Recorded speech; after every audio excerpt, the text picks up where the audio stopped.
잠잘 때 들려주는 이야기. 마지막 수업. 알퐁스 도데.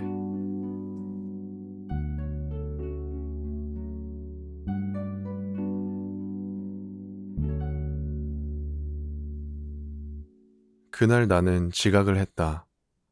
게다가 아멜 선생님이 분사법에 관해 질문하겠다고 하셨는데 전혀 공부를 하지 않았기 때문에 책망을 들을까봐 꽤 겁이 나 있었다. 차라리 학교에 가지 말고 벌판이나 돌아다닐까 생각해보기도 했다. 날씨는 활짝 개어 있었다. 숲가에서는 티티새가 떼지어 지저귀고 제제소 뒤 리베르틀에서는 프러시아 군대들이 훈련하는 소리가 들려왔다. 이런 풍경과 소리가 분사법보다 더 마음에 들었지만 나는 꾹 참고 학교로 뛰어갔다. 면사무소 앞을 지나는데 사람들이 철책을 두른 게시판 앞에 모여 있는 게 보였다. 이태 전부터 패전이니 징발이니 하는 프러시아 군사령부의 여러 언짢은 뉴스들이 다 이곳에서 흘러나왔다. 또 무슨 일이 일어나려는 걸까? 나는 뛰어가면서 생각했다. 광장을 지날 때였다. 대장간집 와슈테르 영감이 조수와 함께 게시판을 들여보다가 말했다. 얘야, 그렇게 서두를 것 없다. 지각은 하지 않을 테니까. 영감이 나를 놀리는 줄로만 알고 숨을 몰아쉬면서 나는 아멜 선생님 댁의 비좁은 마당으로 뛰어들어갔다. 평소에는 수업이 시작되면 의뢰 책상 뚜껑을 여닫는 소리며 책을 잘 외우려고 귀를 막고 커다란 소리로 읽어내려가는 소리, 그리고 좀 조용히 해야 하고 책상을 마구 두들겨 대는 선생님의 회초리 소리 등이 떠들썩하게 한길까지 들려왔기 때문에 나는 그 법석을 떠는 틈에 살짝 내 자리로 가앉곤 했다. 그런데 그날은 마치 일요일 아침처럼 조용했다. 열린 창문을 통해 진작부터 자리에 앉아있는 아이들과 그 무서운 회초리를 팔에 끼고 서성대는 아멜 선생님이 보였다. 나는 이렇게 조용한 분위기 속에서 문을 열고 들어가 앉아야 했다. 얼굴이 붉게 달아오르고 가슴이 두근거렸을 거라고 생각한다면 오해다. 선생님은 전혀 화를 내지 않고 나를 바라보면서 부드러운 목소리로 말했던 것이다. 프란츠, 어서 내 자리로 가 앉아라. 너를 빼고 수업을 시작할 뻔했구나. 나는 얼른 의자 너머에 내 자리로 가서 앉았다. 두려운 마음이 가시고 나니 선생님이 푸른 프로코트 차림에 가슴에는 주름 잡힌 장식을 달고 수가 놓아진 검은 비단 모자를 쓰고 있다는 것을 알아차릴 수 있었다. 그것은 장학관에 시찰이 있거나 시상식이 있었을 때만 입는 예복 차림이었다. 교실 전체에는 여느 때와 다른 엄숙한 분위기가 감돌고 있었다.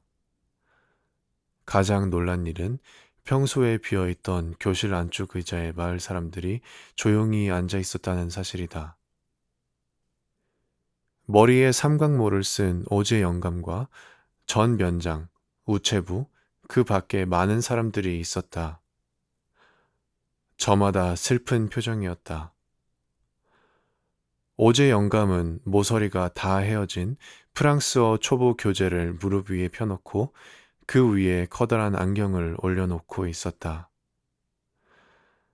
나는 이런 광경을 보면서 그저 어리둥절하기만 했다. 아멜 선생님이 교단 위로 올라가더니 방금 전 나를 맞아줄 때처럼 부드럽고 엄숙한 어조로 말했다. 여러분, 이게 제 마지막 수업이에요. 베를린에서 알사스와 로렌의 학교에서는 독일어만 가르치라는 지시가 내렸답니다.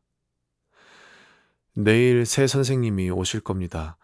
그러니 오늘로써 프랑스어 공부는 끝입니다. 명심해 들으세요. 선생님의 말씀에 나는 마음이 흔들렸다. 고약한 놈들 같으니 면사무소에 나붙은 게시는 바로 그거였다. 마지막 프랑스어 공부. 그때 나는 겨우 글을 쓸 수 있을 정도였다. 이대로 끝맺어야 하다니. 헛되이 보낸 시간들이 새둥지나 찾아다니고 자아를 강해 얼음이나 지치러 다니느라고 학교를 빠진 시간들이 한심스럽게 느껴졌다. 조금 전만 해도 그렇게 지겹고 두렵기만 하던 문법책, 성경 등이 이제 와서는 헤어지기 아쉬운 친구처럼 느껴졌다. 아멜 선생님에 대해서도 같은 심정이었다. 선생님이 떠나면 다시는 만나지 못할 것이라는 생각을 하니 벌을 받고 회초리로 얻어맞던 기억마저 씻은 듯 가셔버렸다. 가엾은 선생님. 그러니까 선생님께서 옷을 잘 차려입은 건 이 마지막 수업을 하기 위한 것이었다. 마을 영감들이 교실에 와 있는 것도 그 때문이었다. 그것은 마치 그들이 학교에 좀 더 자주 얼굴을 내놓지 못한 것을 뉘우치고 있다고 말하는 것처럼 보였다. 그리고 또 그것은 우리 선생님이 40년 동안 수고하신 공로에 대해 감사하고 사라져가는 조국에 대한 자신들의 의무를 다하려는 의지도 곁들여 있는 것 같이 보였다.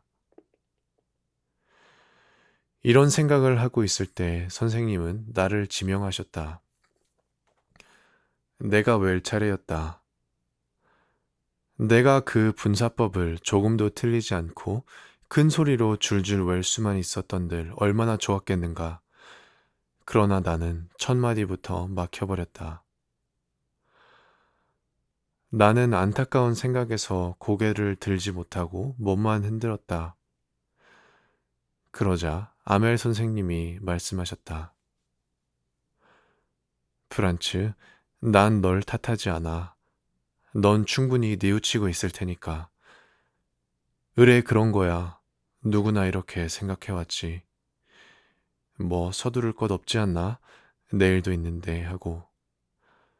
그 결과 너처럼 되는 거야. 공부할 것을 날마다 내일로 미룬 게 우리 알사스의 가장 큰 불행이었어. 이제 저 프러시안들은 우리에게 이렇게 말할 수 있는 거야. 뭐라고? 너희는 프랑스인이라며 너희 말도 할 줄 모르고 쓸 줄도 모르는군 하고. 하지만 프란츠, 너만의 잘못은 아니야. 우리 모두 가책을 느껴야 해. 여러분의 부모님들은 교육에 별 관심이 없었어. 몇 푼의 돈을 더 벌기 위해 여러분을 밭이나 공장으로 보내기를 원했지. 그렇다고 나 자신은 떳떳한가 하면 그것도 아니야. 공부를 시키는 대신에 우리 집 마당에 물을 주라고 하거나 은어 낚시를 가고 싶을 때 여러분을 놀리기도 했었으니까. 아멜 선생님은 곧이어 프랑스어에 대해 말씀하셨다. 즉, 프랑스어는 세계에서 가장 아름답고 명징한 말이므로 우리가 잘 간직해야 한다는 것이었다. 한 결의가 남의 나라의 지배를 받게 될지라도 자기 나라의 언어만 잘 간직하면 마치 감옥 열쇠를 쥐고 있는 것과 다를 바가 없다는 거였다. 그리고 나서 선생님은 문법책을 읽어주었다. 나는 선생님이 말씀하는 것이 너무 쉬워 놀랄 지경이었다. 하긴 내가 이렇게 열심히 들은 적이 없었고 또 선생님이 그렇게 성의를 가지고 설명해 주신 적도 없었다. 이건 흡사 이 가엾은 선생님이 이곳을 떠나기 전에 자신이 가지고 있는 지식을 전부 우리의 머릿속에 넣어주려는 것처럼 보였다. 우리는 외기를 끝마친 다음 쓰기 연습을 했다. 아멜 선생님은 이날을 위해 새 쓰기책을 준비했는데 거기에는 동그스름한 아름다운 글씨체로 프랑스, 알사스, 프랑스, 알사스 하고 쓰여 있었다. 그것은 마치 조그마한 깃발들이 우리 책상에 꽂혀 교실 전체에서 펄럭이는 것처럼 보였다. 모두가 얼마나 열심이었는지 모른다.